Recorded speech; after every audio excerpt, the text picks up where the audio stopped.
ஆன்மீக ஜோதி அன்பர்களுக்கு இனிய வணக்கங்கள். நாம் இப்பொழுது திருவாலங்காடு என்னும் சக்தி பீடத்தை நோக்கி பயணித்து கொண்டிருக்கின்றோம்.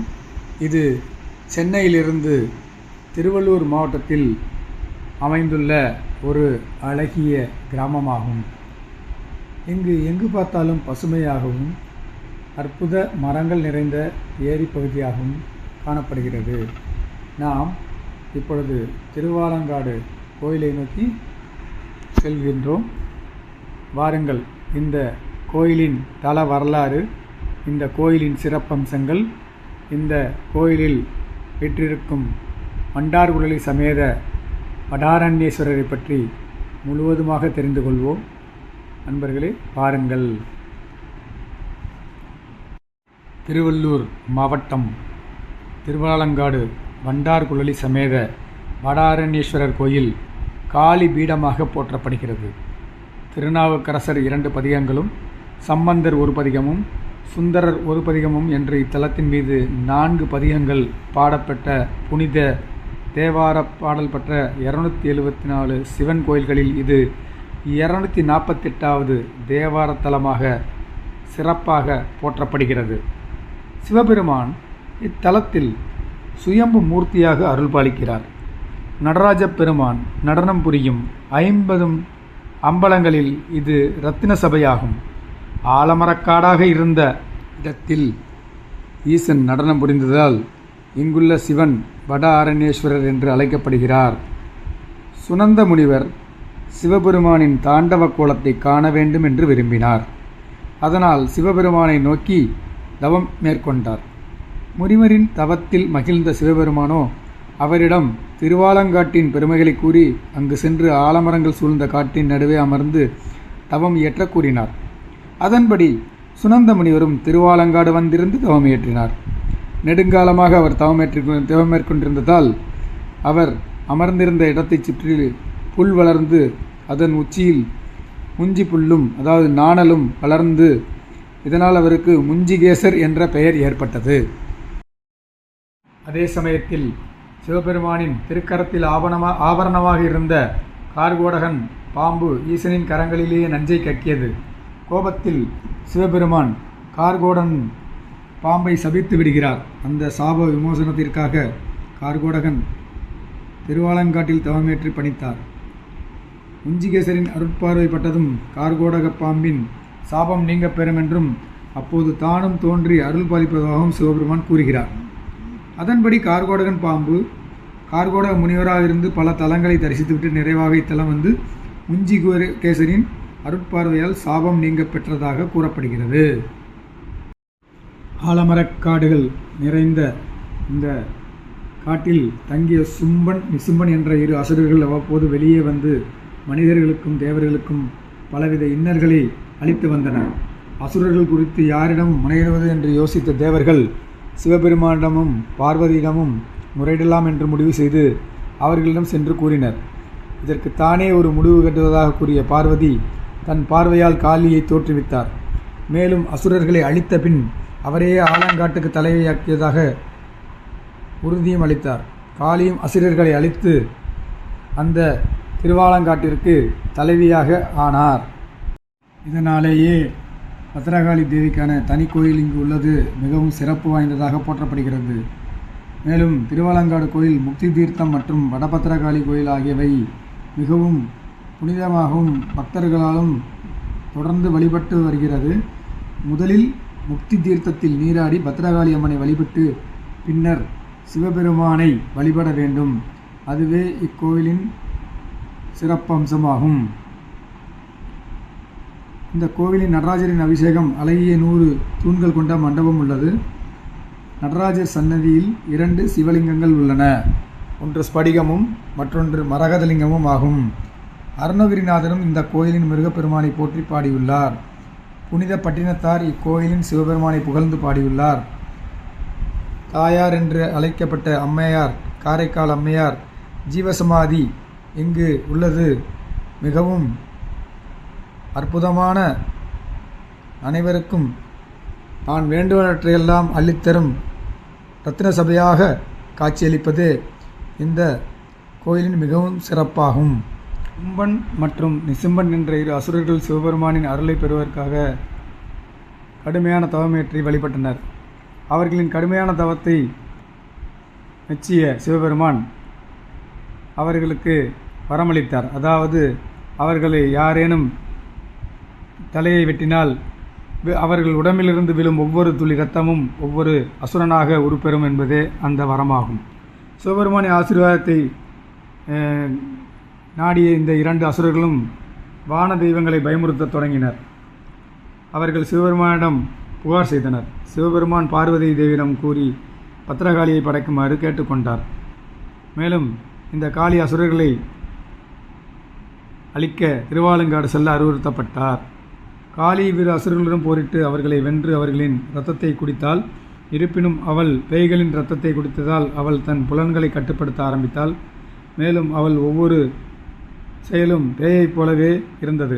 இந்த விஷயத்தில் சிவபெருமானின் தலையீட்டை மீண்டும் நாடிய வான தெய்வங்கள் அவள் பயமுறுத்துவதை கண்டு ஒவ்வொருவரும் நடுங்கினர். இந்த பிரச்சனையை தீர்க்க சிவபெருமானும் பார்வதி தேவியும் இத்தலத்திற்கு வந்தனர். காளி தேவியோ தன் உடம்பில் அசுரர்களின் இரத்தம் இருப்பதனால் சிவபெருமானுடனே சண்டையிட ஆரம்பித்தாள். பிரம்மா, மகாவிஷ்ணு மற்றும் ரிஷி நாரதர் ஆகியோர் தலையிட்டு சண்டை போடாதே, அதற்கு பதிலாக ஒரு நடன போட்டியை ஏற்பாடு செய்யலாம், அதில் யார் வெல்கிறார்களோ அவர்களே வென்றவராவார் என்று அறிவுறுத்தப்படுகிறார்கள். இந்த நடன நிகழ்ச்சியை பார்வதி தேவி, முஞ்சிகேச முனிவர், ரிஷி நாரதர் மற்றும் காரகோட பாம்பு ஆகியோர் கண்டதாக நம்பப்படுகிறது. பிரம்மாவும் மகாவிஷ்ணுவும் அவர்களின் நடனத்திற்கு இசை வழங்கியதாகவும் கூறப்படுகிறது. சிவபெருமான் 17 வகையான நடனங்களை ஆடினார் என்பது சிறப்பு. காளி தேவியும் அவற்றை தொடர்ந்து ஆடினாள். ஆனால் சிவபெருமான் தனது ஊர்த்துவ தாண்டவத்தை மிக வேகமான அசைவுடன் அற்புதமாக நடனமாடிய போது அதை காளியினால் செய்ய முடியாததால் தன் தோல்வியை ஒப்புக்கொள்ளுமாறு பணிக்கப்பட்டாள். அதாவது ஊர்த்துவ தாண்டவம் என்பது தனது வலது காதணியை தரையில் இறக்கி வலது காலில் நின்று இடது காலின் கால்விரலால் காதணியை எடுத்து நடனத்தின் போது மீண்டும் அணிந்தார். காளியினால் இந்த இயக்கத்தை மீண்டும் செய்ய முடியவில்லை. ஒரு பெண்ணானவள் அவ்வாறு செய்ய முடியாது என்பதை அறிவுறுத்தவே இந்த நடனம் நிகழ்த்தப்பட்டது. இதெல்லாம் அருகிலிருந்து கண்ட பார்வதி தேவிக்கு அருகிலிருந்து வியந்த நாயகி என்ற புனைப்பெயரும் ஏற்பட்டது. இங்குள்ள பெருமான் ஊர்த்துவ தாண்டவம் ஆடியதால் அண்டாமுர நிமிர்ந்தருளிய நாயனார் என்று போற்றப்படுகிறார். இங்குள்ள திருக்குளமானது சுமார் 10 ஏக்கர் பரப்பளவில் அமையப்பட்டுள்ளது. இங்கு எண்ணற்ற மீன்கள் அமைந்திருப்பதால் வரும் பக்தர்கள் அனைவரும் பொரி போன்ற உணவுகளை வழங்கி அவர்களுடைய பாவங்களை தீர்த்து கொள்வதாக நம்பப்படுகிறது. இந்த திருக்குளத்தின் அருகிலேயே நாகநாதர் சன்னதியும் அமையப்பட்டிருப்பது மேலும் சிறப்பை தருகிறது. எந்த விதமான பரிகாரங்களும் இங்கு செய்து வைக்கப்படுகிறது. எந்த விதமான தோஷங்களும் இங்கு நிவர்த்தியாகிறது என்பது இங்கு வரும் பக்தர்களின் அசைக்க முடியாத நம்பிக்கை என்பதை நாம் உணர்கிறோம். இந்த திருக்குளத்தில் நீராடிவிட்டு இறைவனை வழிபடும் பொழுது எண்ணற்ற பலன்கள் கிடைப்பதாக இங்குள்ள பக்தர்கள் கூறுகின்றனர். நாம் பார்த்து கொண்டிருப்பது இந்த ஆலமரத்தின் அடியில் விட்டிருக்கும் நாகநாதர் சிலைகள். ஒவ்வொருவரும் தன்னுடைய ராகு தோஷம், கேது தோஷம் போன்றவற்றிற்காக இறைவனிடம் வேண்டி நாகதோஷத்தை கழிப்பதற்காக இங்கு நாகப்பிரதிஷ்டை செய்து வழிபடுவதால் அவர்களுடைய எண்ணற்ற பிரச்சனைகள் முடிவுக்கு வந்ததாக கூறப்படுகிறது. இங்கு எல்லா விதமான தோஷங்களும் நிவர்த்தி செய்யப்படுவதால் இது அனைத்து தோஷங்களையும் நிவர்த்தி செய்யும் சிறப்பான தலம் என்று அனைத்து பக்தர்களாலும் நம்பப்படுகிறது. இந்த காளி கோவில் மிகவும் சிறப்பு வாய்ந்த தலம் என்பதால் சக்தி பீடங்களில் 42வது இடமாக கருதப்படுகிறது. அனைத்து பக்தர்களும் அவசியம் இங்கு ஒரு முறை வருவது நம் வாழ்க்கையில் நாம் செய்த புண்ணியமாகும். இந்த காளி பலன் தரும் பத்ரகாளி என்று அன்புடன் மக்களால் அழைக்கப்படுகிறது. மேலும் இந்த பத்ரகாளியை வணங்கிவிட்டுத்தான் பண்டார்குழலி சமேத வடாரண்யேஸ்வரரை தரிசிக்க வேண்டும் என்பது மரபாக கடைபிடிக்கப்பட்டு வருகிறது. நாமும் அவ்வாறே சென்றோம்.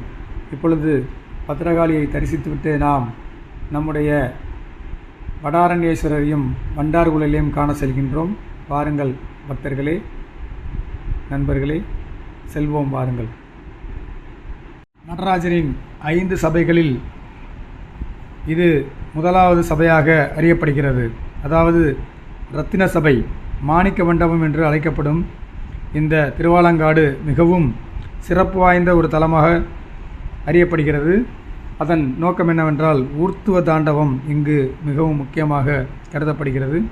காளியுடன் சேர்ந்து தாண்டவமாடியதால் இந்த சபையே இறைவனுக்கு முதல் சபையாக அறியப்படுகிறது. மற்ற 4 சபைகளான சிதம்பரத்தில் இருக்கும் தங்க மண்டபம், மதுரையில் இருக்கும் வெள்ளி மண்டபம், திருநெல்வேலியில் இருக்கும் தாமிர மண்டபம், குற்றாலத்தில் அமைந்திருக்கும் சித்திர மண்டபம் போன்றவை 4 மற்ற மண்டபங்களாகும்.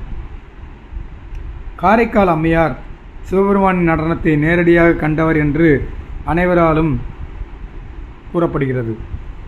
அதனாலேயே 63 நாயன்மார்களில் மிகவும் முக்கியமானவராக புனித காரைக்கால் அம்மையார் போற்றப்படுகிறார். நாயன்மார்களில் இவரும் ஒருவர் என்பதால் சிவபெருமானை தரிசிக்க தலைகளாக நடந்து கைலாச மலைக்கு சென்றதால் நாயன்மார்கள் வரிசையில் இவரும் முக்கிய இடத்தை பிடித்தார். இறைவன் இவரை அன்புடன் அம்மையே என்று அழைத்ததால் இவர் இறைவனுக்கே தாயாக விளங்கினார் என்று சிறப்புடனும் அழைக்கப்படுகிறார். மேலும் சிவபெருமானே அம்மையிடம் கூறி திருவாலங்காடு சென்று தனது நடனத்தை காண வருமாறு அழைத்ததாகவும் அறியப்படுகிறது. அமைந்திருக்கும் நடராஜர் சிலையின் அடிப்பாகமே அம்மையாரின் ஜீவசமாதி அமைந்துள்ள இடமாக அறியப்படுகிறது. அனைவரும் அவசியம் சென்று அந்த இடத்திலே 5 நிமிடம் தியானம் ஏற்று அந்த தாயாரின் அருள் கடாட்சத்தை பெற வேண்டும் என்பது நமது எண்ணம். இந்த சுமார் 1000 வருடங்களுக்கு முன்னால் உள்ள திருவாலங்காடு என்னும் இந்த ஸ்தலத்தினுடைய ஸ்தல விருட்சமான ஆலமரத்தை தான் நாம் இப்பொழுது கண்டு கொண்டிருக்கின்றோம். இதை ஒவ்வொருவரும் வரும்பொழுது அவசியம் சுற்றி இங்கு வேண்டுதல் நடத்தி வீடு கட்ட வருபவர்கள் தாம் இங்கு கற்களால் அடுக்கி வைத்து தங்களுடைய வேண்டுதலை நிறைவேற்றிக் கொள்கின்றனர். குழந்தை வரம் வேண்டுபவர்களும் இங்கு கல் கட்டி தொங்க விடுகின்றனர். இந்த ஆலமரத்தை சுற்றி வருவதனால் எல்லா பலன்களும் நிறைவாகவே நடைபெறுகிறார்கள் இங்குள்ள அனைவரும் நம்புகின்றனர். அதுவே மிகவும் சக்தி வாய்ந்த ஆலமரம் என்றும் கூறப்படுகிறது. காரைக்கால் அம்மையார் இந்த தலத்தில் தலையில் அமர்ந்து நடந்ததால் திருஞான சம்பந்தர் மண்ணில் கால் வைக்க பயந்தார். காரைக்கால் அம்மையார் மீது எந்தவித அவமரியாதையும் ஏற்பட்டு விடாமல் இருக்க இக்கோயில் செல்லாமல் அருகிலுள்ள கிராமத்தில் தங்கி இரவை கழித்தார். இக்கோயிலின் சிவபெருமான் அவரது கனவில் தோன்றி தன்னை துதிக்க மறந்து விட்டீரா என்று கேட்டார். மறுநாள் காலையில் அவர் இந்த கோவிலுக்கு சென்று ஒரு பதிகம் அளித்தார். அதில் அவர் நீலிக்கதை மற்றும் கடவுளின் நினைவூட்டல் பற்றி குறிப்பிட்டார். கோயிலின் உட்பிரகாரத்தில் மந்தீஸ்வரர் சன்னதி அமைந்துள்ளது. இதனுடைய புராண கதை என்னவென்றால், சனி பகவானின் மகனான மந்தீஸ்வரர் மீது பள்ளி விழுந்து தோஷம் பெற்றதால் திருவாலங்காடு சென்று அங்குள்ள சிவனை வழிபடுமாறு அறிவுறுத்தப்படுகிறார். அவர் தவத்தில் மகிழ்ந்த சிவபெருமானோ அவர் முன் தோன்றி அவருடைய பாவத்தை போக்கி அருள்பாலித்ததாக ஒரு வரலாறு. இங்கு அமைந்திருக்கும் கோவிலில் பல தெய்வங்கள் உள்ளன. அவற்றில் ரத்ன சபாபதி ஈஸ்வரர் என்றும் துணையான சிவகாம சுந்தரி சமி சேனாம்பிகை என்றும் போற்றப்படுகிறார். இக்கோயிலில் 63 தனி சன்னதிகள் அமைந்துள்ளன. மேலும் விநாயகர், முருகன் சிலைகளும் தனித்தனியாக அமைக்கப்பட்டுள்ளன. துணைவியாருடன் விஜயவராக பெருமாள், காரைக்கால் அம்மையாருக்கு தனி சன்னதி, அகோர வீரபத்திரர், பஞ்சபூதலிங்கங்கள், சகசிரலிங்கம், காசி விஸ்வநாதர், ஐயப்பன், தட்சிணாமூர்த்தி, பிரம்மா, முனிகேசர், கார்கோடகர், சூரியன், சந்திரன், நால்வர், பத்ரகாளி அம்மன், சப்தரிஷிகள் போன்ற அனைவருக்கும் தனித்தனி சன்னதிகள் இருப்பதை நாம் காண முடியும். இக்கோயில் முக்தி அடையும் தலமாக கருதப்படுகிறது. இது பரணி நட்சத்திரத்திற்கான பரிகார ஸ்தலமாகவும் கூறப்படுகிறது. பரணி நட்சத்திரத்தில் பிறந்தவர்கள் இங்கு சிறப்பு பூஜைகள் செய்யலாம். மந்தீஸ்வரர் பரிகாரத்திற்கு முக்கியமான ஸ்தலமாகவும் கூறப்படுகிறது. சனிக்கிழமைகளில் பூஜைகள் செய்யலாம். திருமண முயற்சிகள், திருமண தடைகள் நீங்கவும், திருமணமான தம்பதிகளுக்கு குழந்தை பாக்கியம் கிடைக்கவும், கடன் தொல்லைகளில் இருந்து நிவாரணம் பெறவும் மந்தீஸ்வரர் பரிகாரம் மிகவும் பிரசித்தம். சனிதோஷம் தொடர்பான பூஜைகளையும் இங்கு செய்யலாம். மேலும் நாட்டியக்கலையில் தேர்ச்சி பெற விரும்புபவர்கள் இங்கு வடாரண்யேஸ்வரரை வணங்கி அருள் பெற வேண்டும். முக்கியமான திருவிழாக்கள். தமிழ் மாதமான மார்கழியில் திருவாதிரை இக்கோயிலின் மிக முக்கியமான திருவிழாகும். இந்த கோவிலில் சிவபெருமானை பற்றிய மற்ற அனைத்து விழாக்களும் அனுசரிக்கப்படுகின்றன. கோவில் காலை 6 மணி முதல் 12 மணி வரையிலும் மாலை 4 மணி முதல் இரவு 8 மணி வரையும் திறந்திருக்கும். கோவில் முகவரி: ஸ்ரீ வடாரண்யேஸ்வரர் கோவில், திருஆலங்காடு அஞ்சல், திருத்தணி தாலுகா, திருவள்ளூர் மாவட்டம், தமிழ்நாடு 631 210. தொலைபேசி 04427872074. அனைவரும் நமது சேனலை சப்ஸ்கிரைப் செய்யவும். தொடர்ந்து நம்முடைய சேனலுக்கு ஆதரவு தர வேண்டும். நன்றி, வணக்கம்.